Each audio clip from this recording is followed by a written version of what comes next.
Corona के संक्रमण का सबसे खतरनाक दौर चल रहा है। हर दिन बढ़ते कोरोना पॉजिटिव मरीज लगातार चिंताएं बढ़ा रहे हैं। अब दम तोड़ती व्यवस्था के बीच मौत का तांडव शुरू हो गया है। खंडवा में एक ही दिन में कोविड अस्पताल में भर्ती 8 मरीजों ने दम तोड़ा है। खंडवा के जिला अस्पताल के कोविड केयर सेंटर में मरीजों की संख्या लगातार बढ़ रही है। 360 बेड फुल हो गए हैं, जबकि इनमें से 90% से ज़्यादा मरीजों को मेडिकल ऑक्सीजन की दरकार है और सबसे ज़्यादा कमी इसकी ही बनी हुई है। ऐसे में व्यवस्था बनाना मुश्किल हो गया है।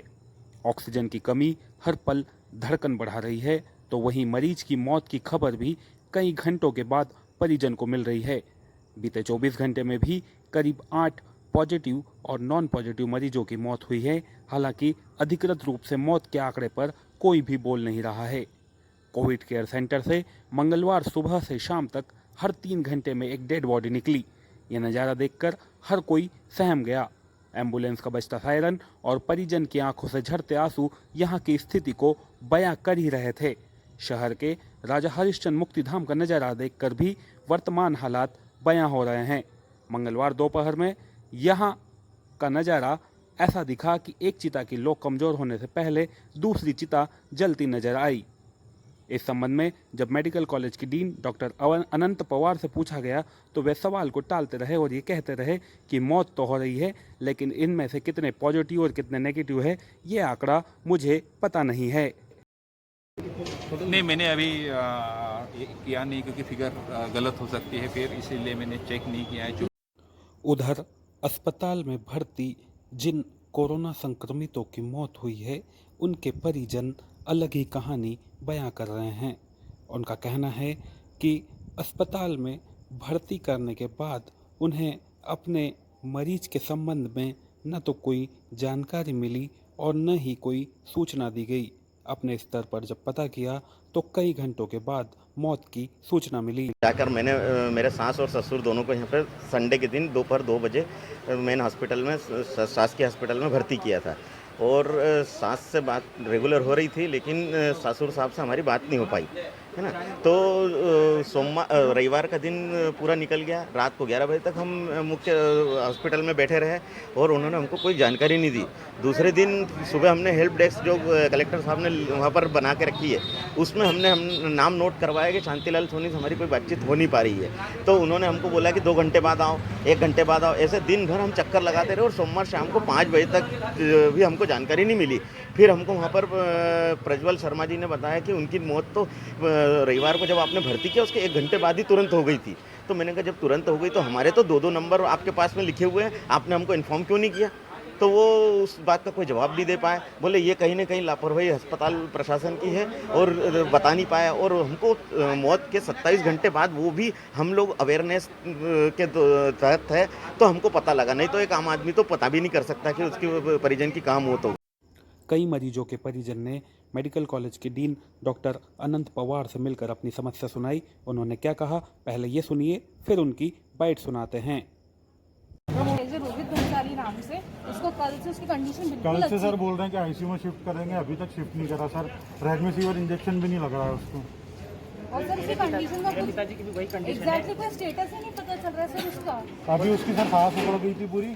डॉक्टर की टीम आई कि हम आईसीयू में ले जा रहे हैं, पर वहीं कुछ करके चले गए। आईसीयू में क्या है कि आईसीयू में 60 पूरे के पूरे बेड फुल है।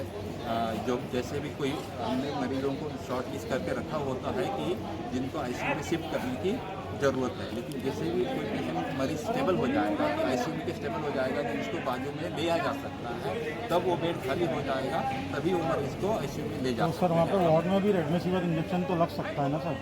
अवेलेबल नहीं है तो हम बाहर से अरेंज करके ला देते हैं, आप प्रिस्क्राइब करवा दीजिए। रेमडेसिविर इंजेक्शन की अवेलेबिलिटी है और उसके ये जो है गाइडलाइन, लेकिन रेमडेसिविर इंजेक्शन का ये जो है पॉजिटिव मरीज में एडमिट होने के इमरजेंसी अगर वो शुरू हो जाता है। सर 2 दिन से इमरजेंसी हो रही है ना सर। उसका रैपिड एंटीजन हो रहा है। 2 बार रैपिड हुआ सर, दोनों बार नेगेटिव बार हुआ। नेगेटिव आ रही है। कल भी उसका रैपिड एंटीजन हुआ, उसकी फिर रिपोर्ट नेगेटिव। परसों शाम को सर टेस्ट हुआ, कल सुबह रिपोर्ट आ गई, तो गलत ही आएगी सर, उसमें सही थोड़ी आएगी फिर।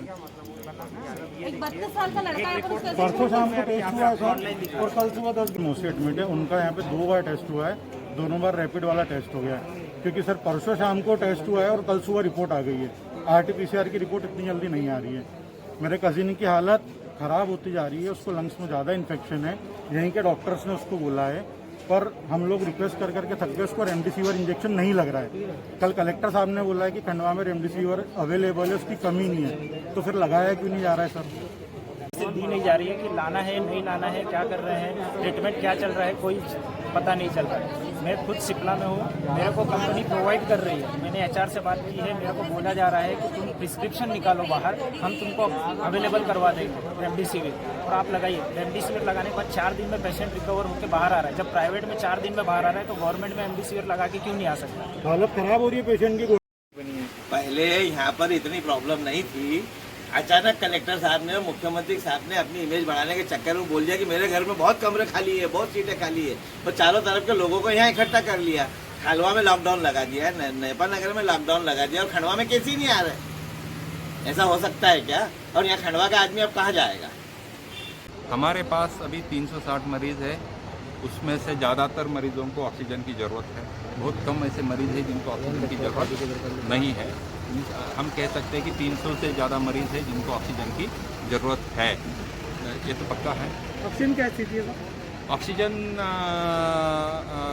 शासन प्रशासन लेवल से लगातार ऑक्सीजन को मॉनिटर किया जा रहा है। लगातार हम ऑक्सीजन, ये है, आज तक तो ऐसी स्थिति बनी नहीं है कि ऑक्सीजन की कमतरता, मीन्स ऑक्सीजन कम होती रहती है, लेकिन ऑक्सीजन का सप्लाई पूरे प्रदेश में मॉनिटर किया जा रहा है और हमें भी ऑक्सीजन मिल रही है। यही है, हमने 1-2 केसेस में ये हुआ है कि समय पे जानकारी नहीं मिली है, लेकिन जानकारी गई भी है। कोई ये हुआ है कि जानकारी गलत जगह पे, मीन्स किसी ने पूछा है, जानकारी दी है, तो हमें ऐसा लगता है कि जानकारी वहाँ तक पहुंची होगी, लेकिन वो जानकारी पहुंची नहीं है।